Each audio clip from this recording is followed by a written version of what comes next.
Everyone, it is a green tea this time with Moya. She's a green tea lady, which is fantastic.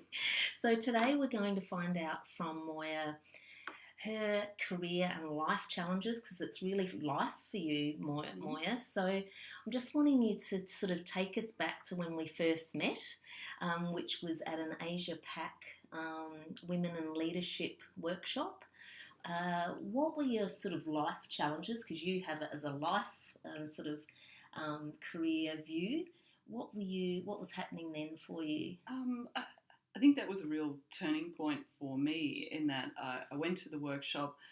I had been at that point really unsettled, really unsure what was wrong. And I sat in a room full of very warm, very safe environment with a lot of women and yourself facilitating. And when we went around the room, everyone sort of put their hand up and said, I'd like to go from being an executive to a director, or I'd like to go from being this to a manager, or an employee to a business. And it kind of got around to me, and I actually sat there when I've owned my own business for a decade. I sit on 2 different boards. What's next? Was that what's going through your mind? It was like the light bulb went off of, okay, got all these things that everybody else in this room actually is driving for, and I'm sitting here going, I'm just not I wasn't very connected to it, and I wasn't very... That's a great point. It just, what next? What do I do now? And, oh my goodness... We don't have to ask the age, but so you've already achieved that in your career, which is incredible, and in your business. So, and how many years of you intending, work is great for you, you achieve it. How do you sort of see, you're probably sitting there, oh my goodness, I've already achieved this. What's next when I'm probably going to want to work for, 10, 20 years or whatever? Wow, was that sort of a feeling that, because you're quite... For me, there was two things, right. And that was probably the second question I was asking myself. The first question I was asking myself is, why am I not happy with this? Great point. Particularly because there were clearly, everybody around me was sort of driving for these things like they were their happiness. So for me, the first question was always that, why am I not happy with this? Why am I so... why am I looking around this, looking for something else? And then that led to the second question of, well, what next? I'd actually already, I suppose, made the sort of connection in my mind that my seeking out the board positions and things like that was obviously a cry out for, I need some other challenge other than what I was doing in my own business. Yeah.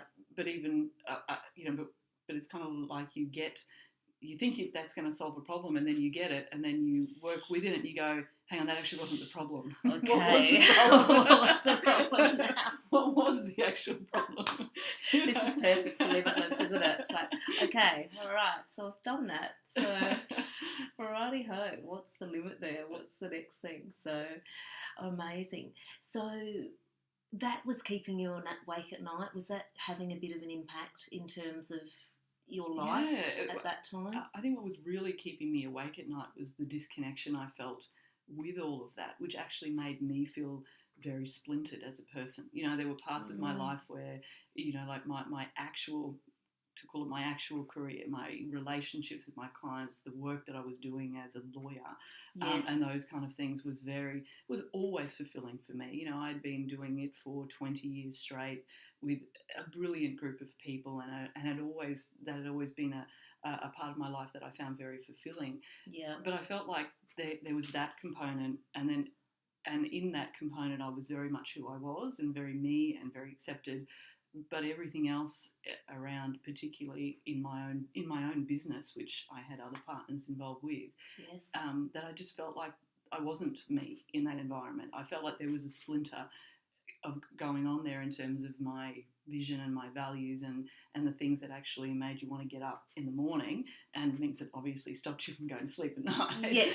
And so it was for me it was the disconnect and trying to go, okay, well, is this disconnect a good thing or a bad thing? And I think, it took me a very short period of time with you, even just those first couple of meetings, to go, yep, this is a toxic thing.